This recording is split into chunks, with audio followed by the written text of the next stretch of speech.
Irmãos e irmãs, ontem a liturgia nos remeteu ao tema da oração. Hoje e amanhã, Jesus nos leva ao tema da caridade. Aqui, nessa primeira parte do Sermão da Montanha, falamos de uma caridade mais baseada no seu aspecto, diria, negativo. Porque Jesus comenta o mandamento de não matar. Todos nós temos a ideia de que matar é uma coisa terrível.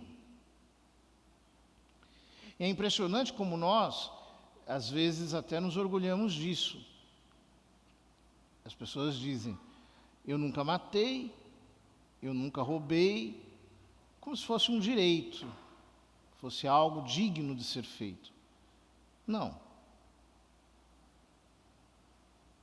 Suprimir a vida de alguém é o que há de pior.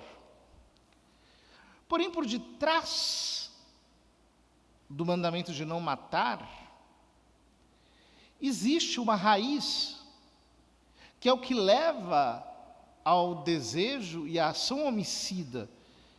E essa raiz é a ira.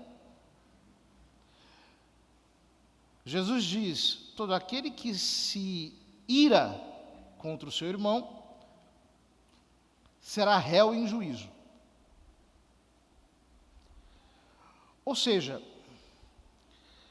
ele começa o comentário aos mandamentos dizendo que a nossa justiça tem que exceder a justiça dos fariseus e mestres da lei.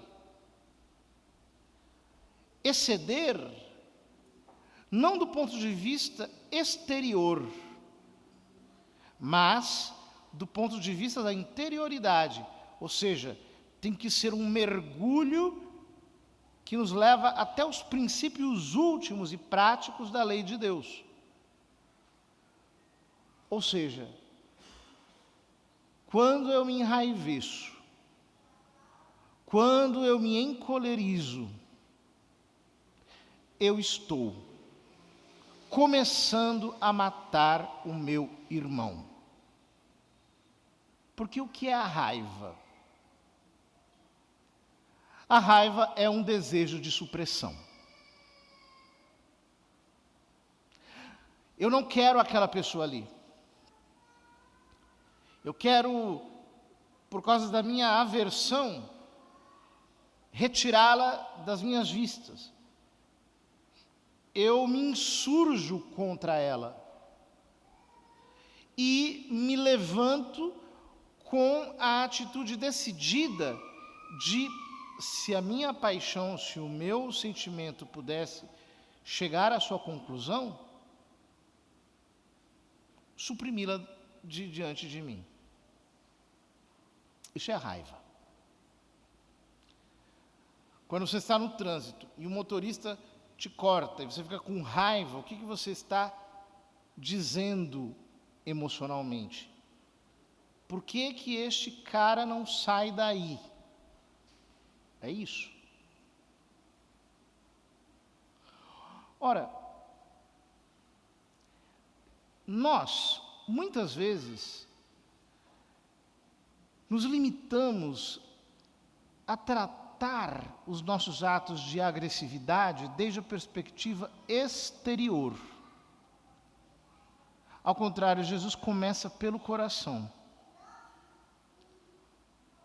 Você precisa aprender a espremer as raivas que existem dentro do seu coração, como quem espreme uma espinha, uma ferida purulenta, cheia de pus. Eu tenho que ser purgado de todo o sentimento de raiva. Há muitas pessoas que são nervosinhas, que ficam a vida inteira revoltadinhas, batendo pé, fazendo cara feia.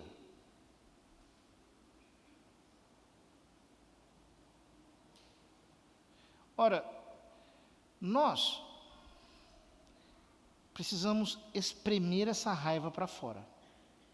Ela tem que sair de nós. Jesus vai mais longe. Quem disser ao seu irmão patife será condenado pelo tribunal. Ele estabelece 3 níveis, né? Primeiro, será condenado em juízo. Depois, será condenado no tribunal. E por último, vai para o inferno.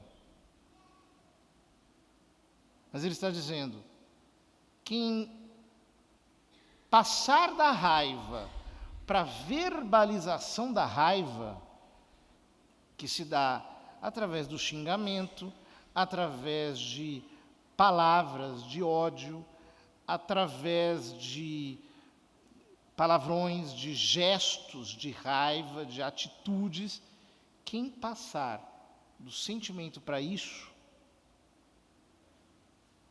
será condenado pelo tribunal. Quantas vezes nós usamos a nossa boca para murmurar, para reclamar, para ofender? Não precisa ser através de uma briga. Nós podemos fazer isso também através, por exemplo, da fofoca, da maledicência, dos comentários falsos. Quando as pessoas dão as costas, utilizamos a nossa língua ferina para poder, de alguma maneira, atingir, ainda que não diretamente, mas através do nosso comentário, através das nossas palavras. Por fim, quem chamar o irmão de tolo será condenado ao fogo do inferno.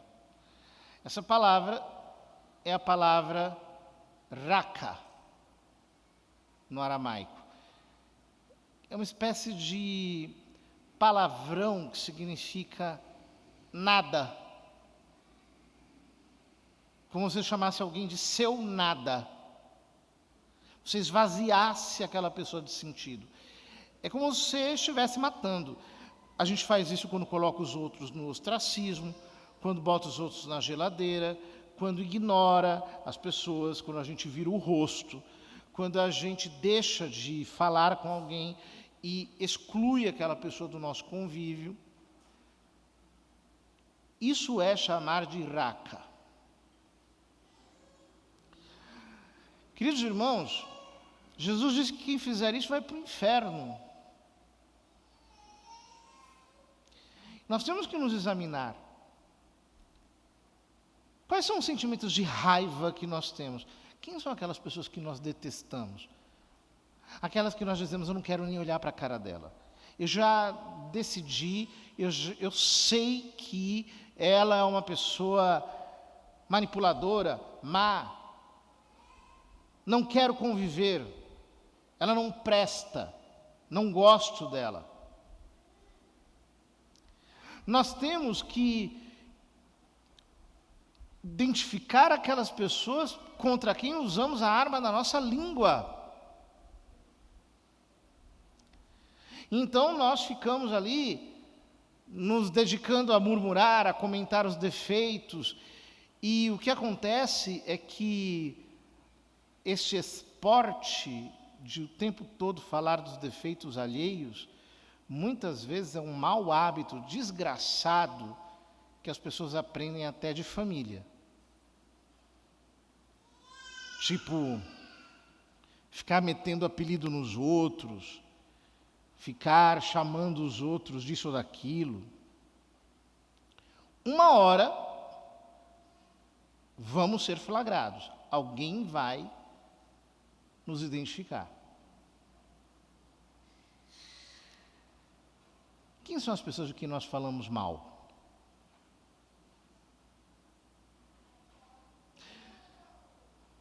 Quaresma, vamos disciplinar essa língua venenosa?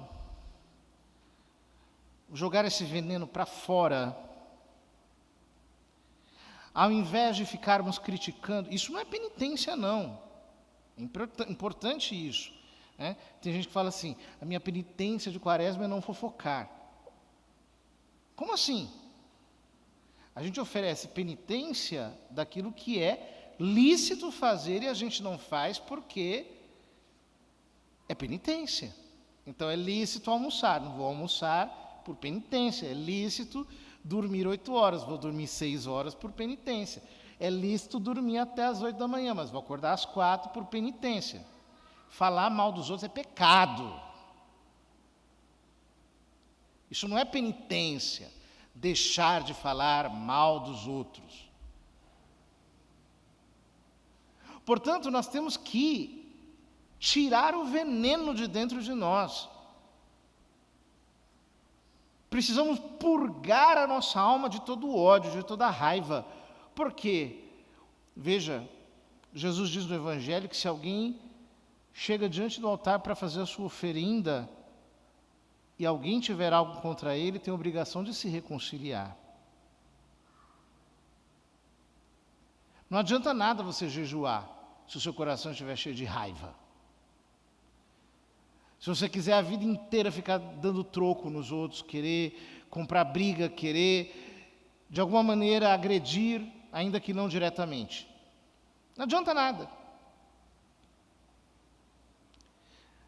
Não adianta nada você levantar as suas mãos em oração, essas mesmas mãos que você usa para agredir os outros, que estão manchadas de sangue e de lágrimas.